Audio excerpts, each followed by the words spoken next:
Hello, welcome to Northwest Magic. My name is Howie. I'm Levi.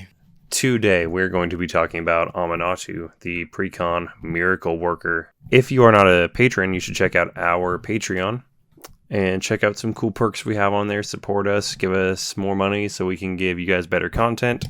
Please check out our sponsor, Oni Disc Golf. Elevate your golf game. They have a plethora of discs to pick from. Get outside and be active and all that good stuff. If you do purchase from them, please let them know in the notes that we sent you, Northwest Magic. Like, comment, and subscribe. That's all the plugs. Are you ready, Levi?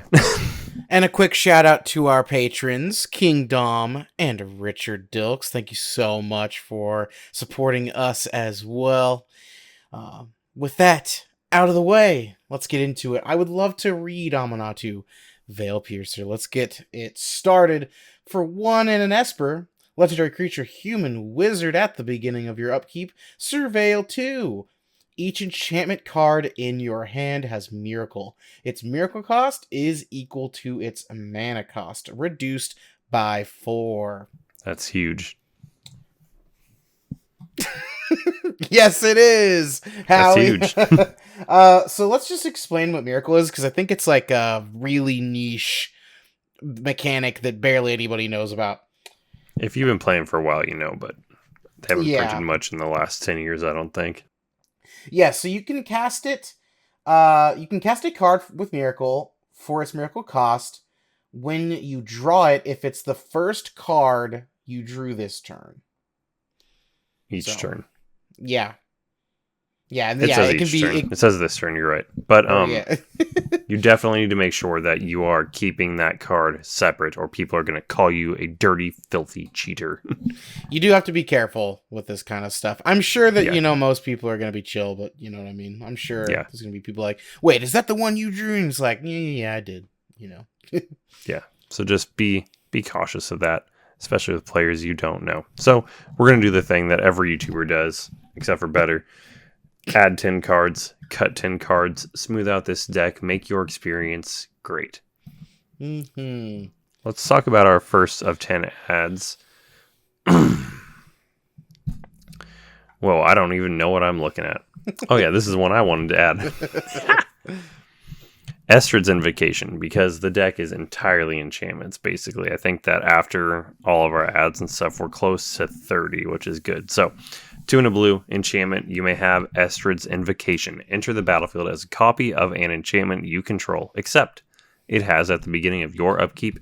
You may exile this enchantment. If you do, return it to the battlefield under its owner's control. You get a copy of any enchantment. This whole deck's enchantments, baby. That's great. And if any of your enchantments have enters the battlefields, triggers, you can get that repeatedly every turn. Great. Yeah. Even without that, it'd be great. A 3 mana copy's awesome. If you Miracle it, this is just 1 blue. So, and that's another thing going into this as well. You got to think like a lot of these are going to be even better if you Miracle them. So, you're going to put in some pretty big boys in here. Oh yeah, that's definitely what we focus on our ads, is stuff that's huge that you can play for cheaper. And it kind of fits. There's already a few copy things in here in the vanilla deck, so I think it just works pretty well. You're going to want lots of good enchantments, and you're going to want copies of them.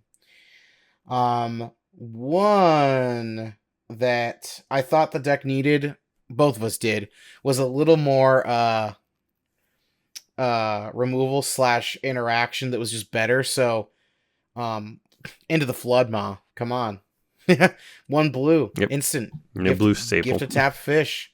Return target creature an opponent controls to its owner's hand. If the gift was promised, instead return target non-land permanent an opponent controls to its owner's hand. So, yeah. If you're watching this video and you don't own any copies of Into the Flood Maw, I would buy like 9. They're so so good. Like for real. They're 99 cents right now, but this is definitely going to be like the Stormkiln Artist or the Pitiless Plunderer of Bloomborough, in my opinion. I think that in 6 months, this card will be like $6. I agree. So if you care about saving some money, spend the $7 next time you order cards and get 7 of them, because we're probably going to put it in all our precons. It's worth it. It's worth it. It really is worth it. Very efficient.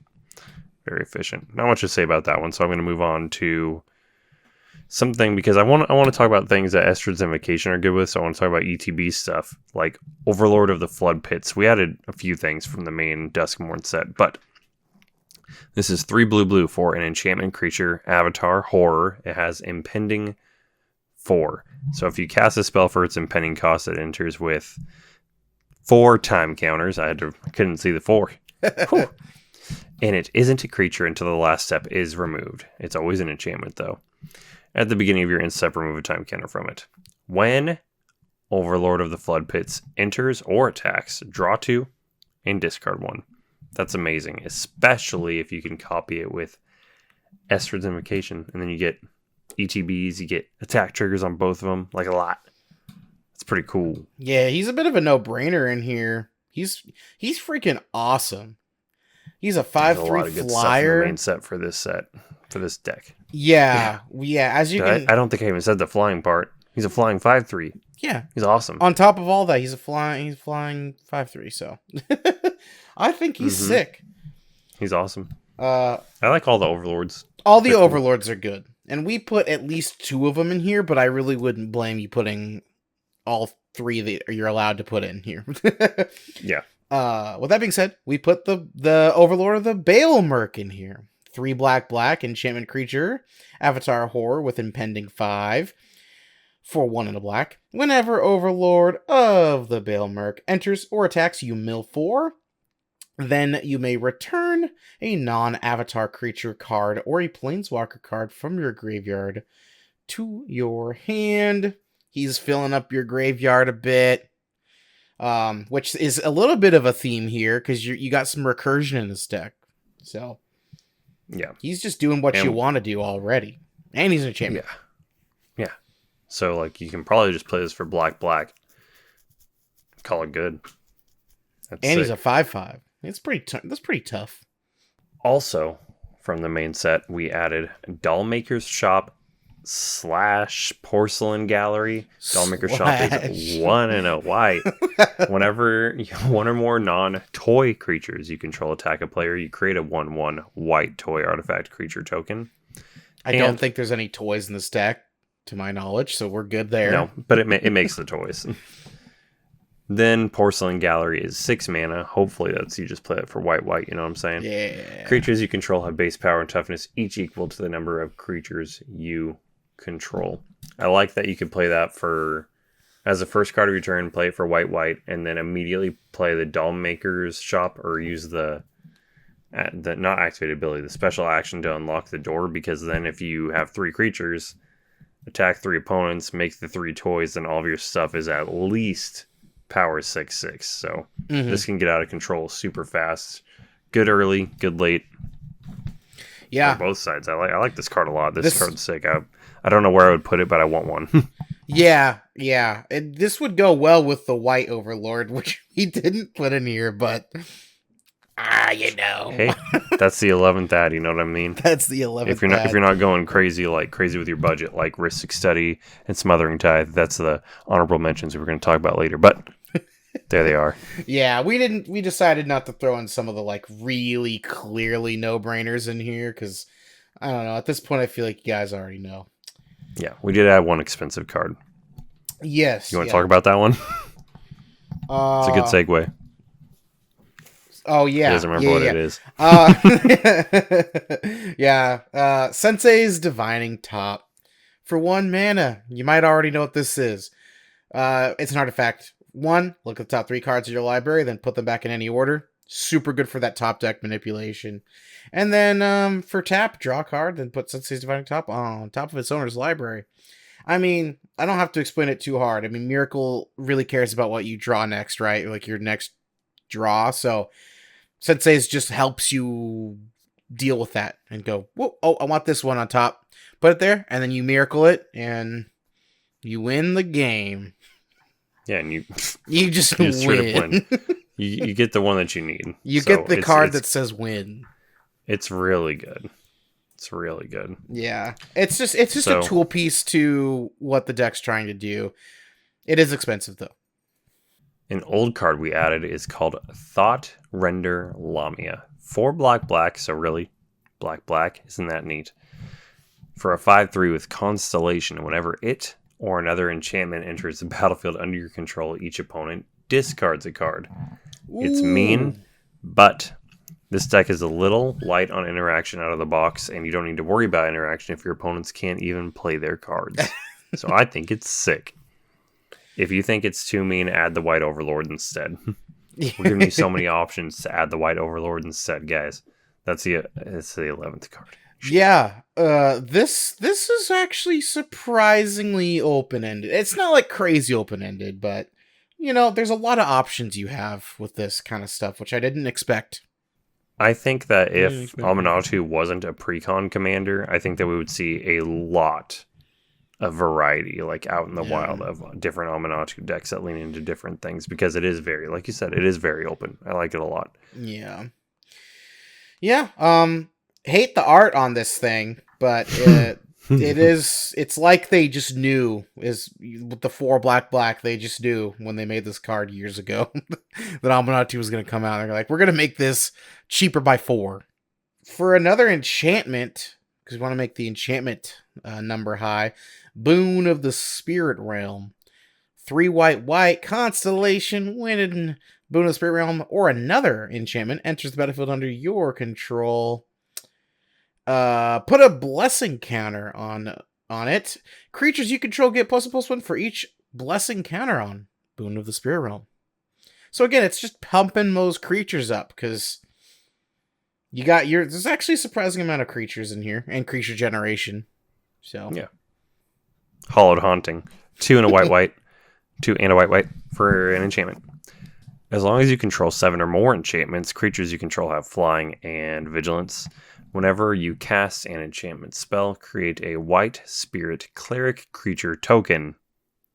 With this creature's power and toughness are each equal to the number of spirits you control. That could be a game finisher. But I feel like a lot of the ads can be game finishers, but they're also all really good early when you're building up your board. So Haunting is good for both. This is a cool deck. The more we talk about it, the more I like it. I almost just broke my microphone. No, honestly, I think this is a really good include, just due to the fact that it's really good early and good even a little bit later. Once you have a lot of mana, you can just be like, boom enchantment, boom enchantment, boom enchantment. Spirit. Spirit of the Boon of the Spirit Realm enchantment. Anyway. Yes. We have one more ad. One more ad. Entity Tracker. For 2 and a blue, creature human scout, not an enchantment. Flash.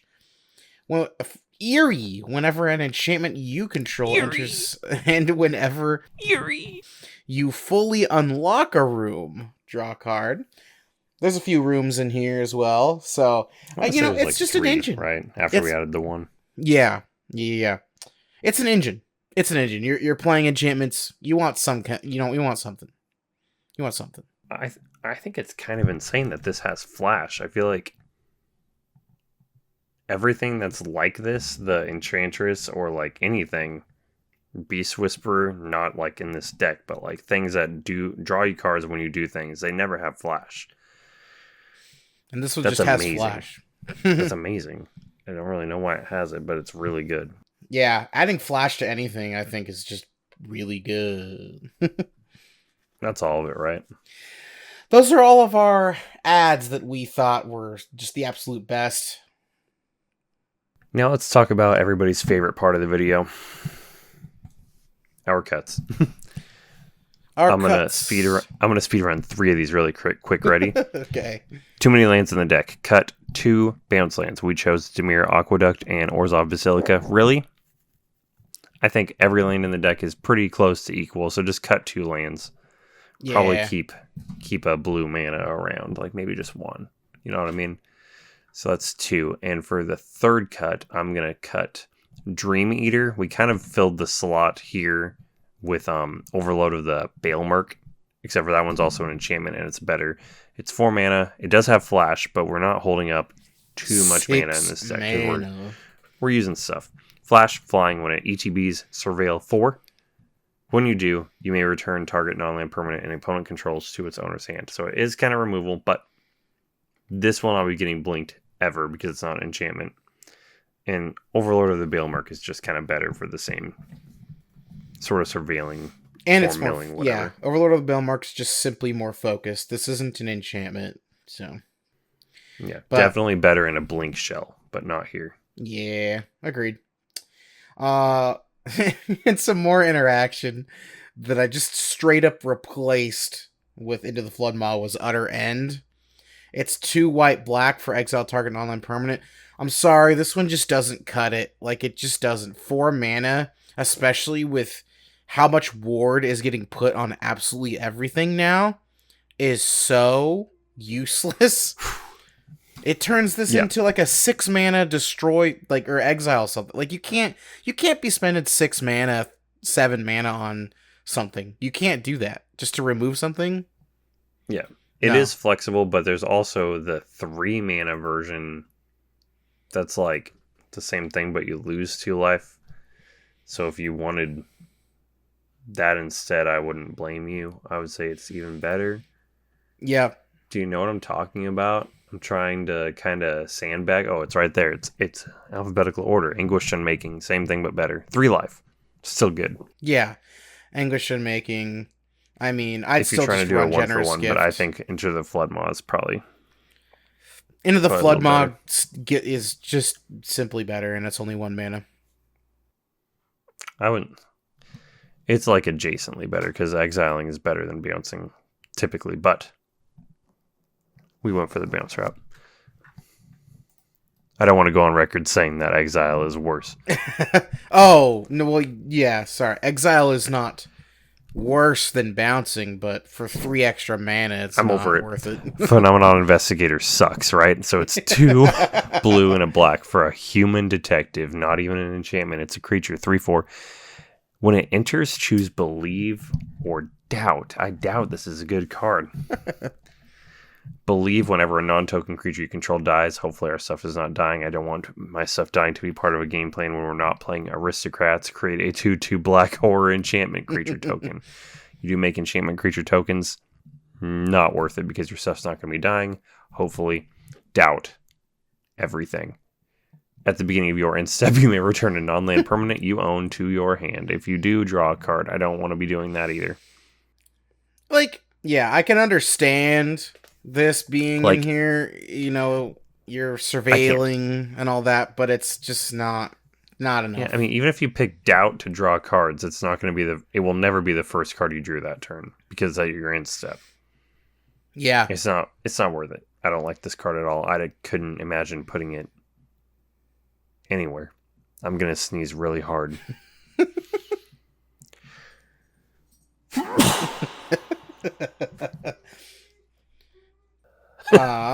So what else we cutting? I thought this was silly. Prognostic Sphinx. Sick beard. 3 blue. Creature Sphinx flying. Discard a card. It gains hexproof until end of turn. Tap it. Whenever it attacks, scry 3. What's this doing here? It's just for the scry, but it's too much. He's so mid. This is probably the worst card in the deck. Yeah. It doesn't synergize really all that much. And he's just a guy that kind of like sits there and he's lame. Yeah. Ancient Seller Spawn. 1 black for an enchantment creature horror. Each spell you cast that's a demon, horror, or nightmare costs 1 less to cast. I don't think we have too many of those in the deck. We really don't. We added a couple, but like overall, we're already getting the discount with Aminatou. Whenever you cast a spell, if the amount of mana spent to cast it was less than its mana value, target opponent loses life equal to the difference. So probably only 4 per spell, but only 4 per spell per turn. 4 per spell per turn. It's not. It might be impactful if it sticks around. If you get it early, you know, you might be doing. This might be really good with this Demon one... of the Last Ring. Is that what it's called? Yeah, Demon of the Last Ring. Demon of the We're joking that that's what it's called for so long. What is it called? Demon of Fate's Design. Fate's Design, yeah. Fate's Design, yeah. If you had both those out, that'd be sick. But you can't plan on it. Like, you know, I don't think this one is all that bad. Because, like, you know, if you do get... If the difference is 4, right? That's like... If it's 3 opponents, that's 12 damage you're tossing around. That's not nothing, right? But you're not getting... There's no other synergies here. You're not getting, like, a whole lot of value out of that. It can make a difference, but I don't know. I think there are other things you could be doing to advance your game plan rather than just kind of making people lose 4 life every once in a while. Ink Shield. 3 more. Ink Shield. So this one... I like this card, but... I think this one's a heavily debated card. 3 white, black, instant, prevent all combat damage that would be dealt to you this turn. For each 1 damage prevented this way, create a 2/1 white and black inkling creature token with flying. Listen, I think we've all been there where we've seen Ink Shield completely blow out a game. We've all been there. I've been there. I was telling you this before. I have never seen Ink Shield resolve and not win the game. Yeah, if it resolved, then it probably won, is going to win. But maybe it depends on your meta. But like in our meta, there's a lot of non-combat damage being flung around, and usually we're just chipping away at people with combat. Maybe one big swing towards the end for like 12 or ish. You know what I mean? I know we added a lot of stuff that like kind of gives us some big swings, but I don't. It's kind of a narrow card. It's a narrow card, yeah. It's got a real high ceiling, but a real low floor is a great way to say it. Yeah, no, that is a good way to say it. Ink Shield is definitely super dependent on who you play with. If you have a pod that has a lot of that type of stuff where they're hitting each other with combat damage, I think it's probably worth putting in. I think it's a very meta-dependent card, is Ink Shield. They'd probably hate it, too, because people who play a lot of combat damage are going to be like... Dang it. It's like the kind of salty people who are like, you're playing an instant on my turn, how fucking dare you? Yep, if I'm playing a Galta, mono-green I'm Galta only deck. here to cast creatures and turn them sideways. How dare you? Now I've lost. Thanks. That's all I have to say about that. This one stings a lot because it is one of my favorite cards, and it's in the name, bro. It's one of my favorites too. Aminatou's Augury, 6 blue for a sorcery. Look at the top 8 cards of your library. You may put a land card from among them onto the battlefield.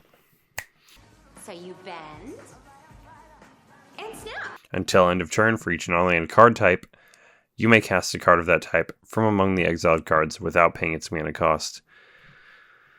We don't have a huge variety. I don't think there's many artifacts in here. After we added Sensei's Divining Top, there's like 8, 9, whatever. Like, you're probably going to hit like 3 types with this, which is not great, bad by any means, but we also don't have many ways to get to 8 mana in a timely manner. There's a little bit of ramp in the deck, but a lot of our ramp is built into Aminatou, and this is a sorcery, not an enchantment. This hurts, but love the card. Yeah, this is one of the funnest cards to play in Magic. Like, it straight up is. It's so fun to play. Yeah, not if you're on the other side of the table. True. It's usually when I resolve this card, I win that turn. Or the next turn, anyway. But usually that turn. Cool. Well, guys. Wait, that's it, right? We still have no. Spirit Sisters Yeah, Call. Hold on. hold on. Hey, guys. Don't know. Welcome Don't to go. Northwest Magic. No. My name is Spirit Sisters Call. Nobody leave. I didn't mean to. Don't hang up. Okay. Spirit Sisters Call. 3 white black. At the beginning of your end step, choose target permanent card in your graveyard. You may sacrifice a permanent that shares a card type with the chosen card. If you do, return the chosen card from your graveyard to the battlefield. And it gains. If this permanent would leave the battlefield, exile it instead of putting it anywhere else. It's just not what we want to do. You don't want to be trading things out of your graveyard. Well, you're not really trading. A favorable trade because that last sentence really puts a damper on this. Yeah, you're actually not even trading, really. It's just kind of like... If that if a permanent would leave the battlefield exile instead of putting it anywhere else wasn't on there, I might consider keeping this. But Because you could loop. I don't like it. I was telling you this earlier, I don't think that people are going to be removing enough of your enchantments for this to matter. Like, you don't need to worry about recurring things. We have a couple of recurring spells already, like, in the deck, like, Redress, whatever, and Master of Keys, or whatever his name is, Key of the Master, Master Key Holder. The Master Key. Those can kind of... We have a couple of recursion. Also, Overlord of the Balemark, we added that. It's a little bit of recursion, too. I don't think that we need whatever card we're talking about. Yeah, we don't need to be, like, getting 1-for-1, really. Especially because this is 5 mana, man. Like, I know if you miracle it, it's white-black, but I don't really care for this card that much. The only time I'd ever put this in would be, like, a deck that cares about maybe cheating out big creatures or something. I don't know. I don't really know where I'd put this, probably actually. better I options. genuinely don't know.